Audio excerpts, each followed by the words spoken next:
Hi everyone. So I have not been speaking for some issues in so long, but this time I could not stop myself.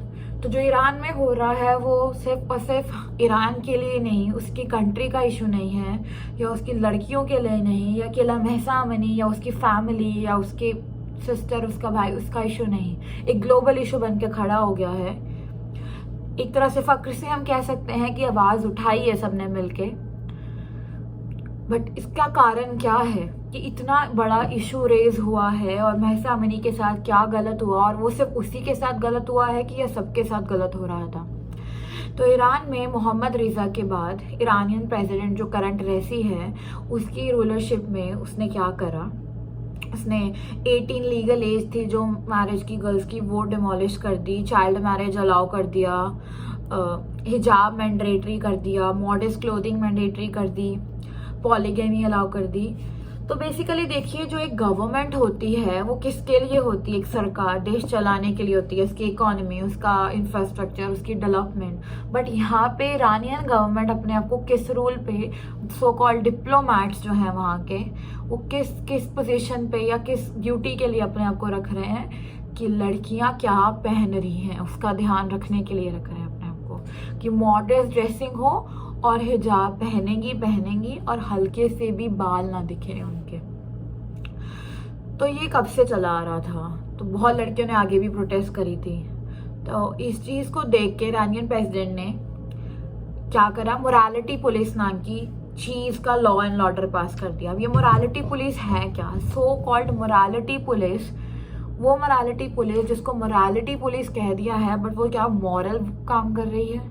But वो बिल्कुल भी moral काम नहीं कर रही, बिल्कुल unethical, illegal, immoral, immodest, torture, जितने भी भद्दे शब्द होते हैं ना उस मोरालिटी पुलिस के लिए, वो काम करने के लिए तैनात करती वो morality police.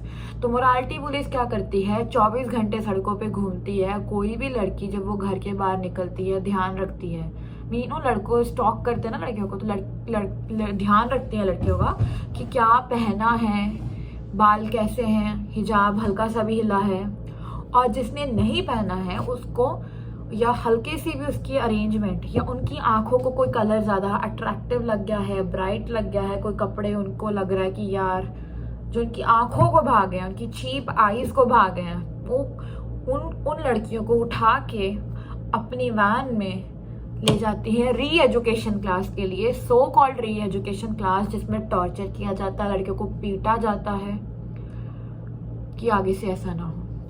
It had been going since so long there in Iran, and it was constant on loop. And there have been so many girls who have been tortured. Their families are evidences. So many videos have come out on the social media, on the news channels and the newspapers, that how have been they tortured earlier also. But Mahsa Amini का case यहाँ पे एक critical issue क्यों बना, कि एक crux point क्यों बना और उसको उठाया क्यों गया? द रीजन बीइंग इज, अब उसकी डेथ हुई, मे बी आगे कुछ डेथ्स और भी हुई हो मोरालिटी पुलिस की वजह से, बट वो इशू रेज अप नहीं हुआ हो। बट इस टाइम पे जब उसकी डेथ फोटोग्राफ्स लीक हुई, उसकी सीटी स्कैन्स लीक हुए, डॉक्टर्स खुद प्रूफ बने कि उसकी डेथ क्यों हुई है, उस टाइम पे ईरान की लड़कियों ने ठान लिया that we are not going to tolerate this anymore, because they decided if their behavior can lead to someone's death। मतलब ईरान की गवर्नमेंट अपने आप को एक दायरा दे रही है कि वो ईश्वर है, वो लोगों की जान ले सकती है on the basis of their dressing. तो महसा अमनी का केस सुनिए। तो Mahsa Amini was travelling from Kurdistan to Tehran अपनी फैमिली के साथ टू मीट रिलेटिव्स। तो उसका हिजाब उसने ढंग से नहीं पहना था, थोड़े से बाल दिख रहे थे। मोरालिटी पुलिस आती है, उठा के ले जाती है, उसके भाई को ले जाती है इंटेरोगेशन के लिए साथ में, फैमिली में किसी को नहीं आने दिया था, चिल्लाते हैं और ह्यूमन राइट एक्टिविस्ट को कंप्लेन भी करते हैं।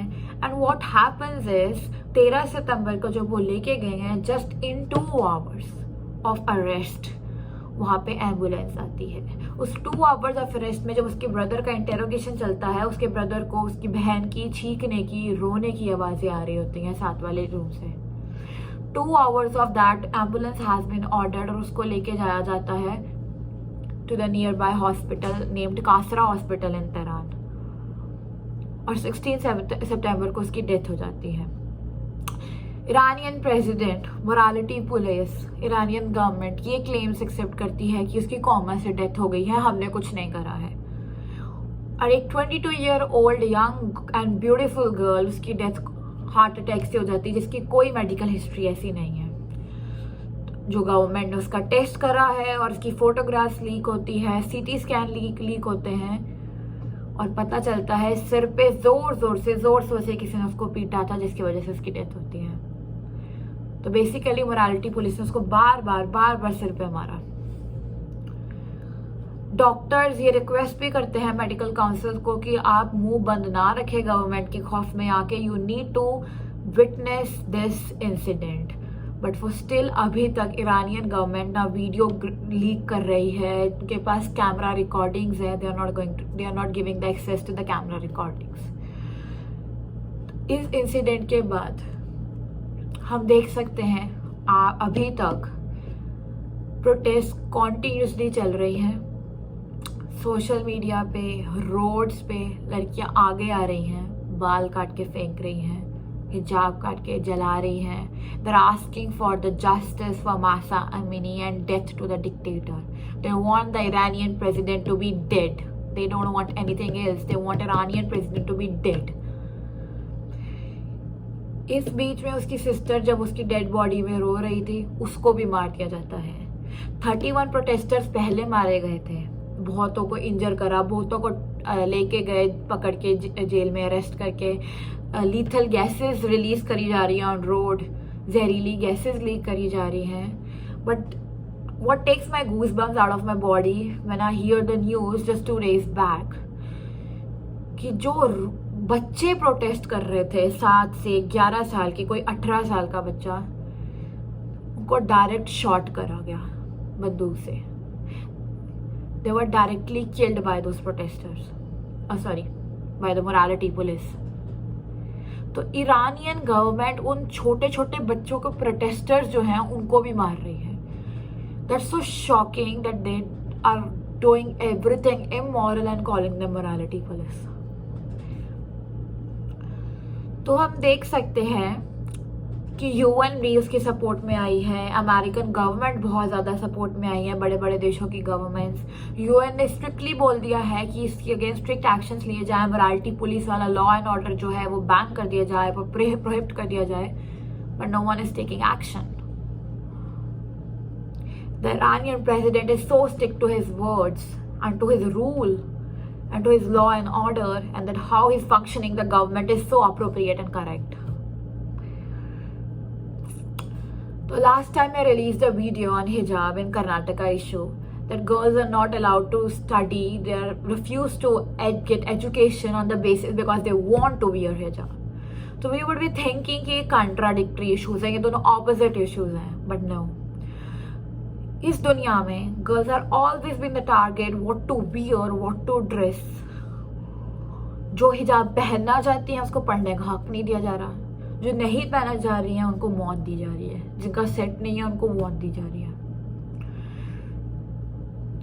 Basically whenever we raise our voice for girls, it is portrayed as feministic issues, but we never realize there is still no equality between girls and boys, because we are not treating them equal. We are treating them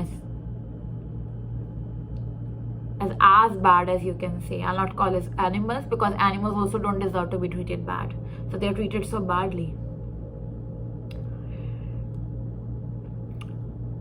When this incident takes my heart out, it makes me proud also कि हमारे देश में भी ऐसा बहुत कुछ होता है, बट कभी भी लोग आगे उठ के नहीं आते हैं इतना।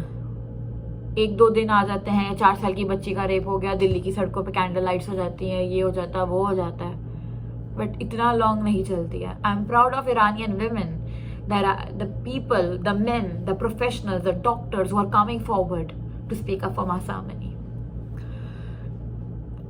The point also comes here, हम जिस पुलिस को, जिस गवर्नमेंट को, जिस लॉ एंड ऑर्डर को चूज करते हैं कि वो हमारी रक्षा करेगा, वो हमारी कंट्री को आगे बढ़ाएगा, the same government, the same police is not at all safe for us. वो भले ईरान की मोरालिटी पुलिस हो, वो इंडिया की दिल्ली पुलिस हो।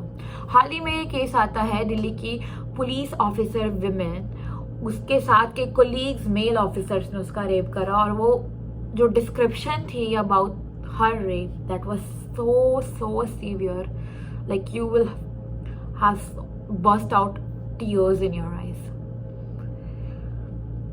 तो बस मैं ये वीडियो इसलिए बना रही हूँ और हम इस इशू को इसलिए रेज कर रहे हैं कि more we speak up for something, उतना ये इशू आगे जाएगा। अलग अलग कंट्री से गवर्नमेंट सपोर्ट करेगी ताकि ईरान में उसकी डिक्टेटर को, मोरालिटी पुलिस को और इस लॉ एंड ऑर्डर को सब कुछ बदला जाए।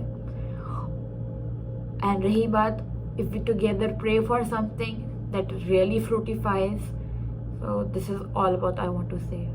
Thank you.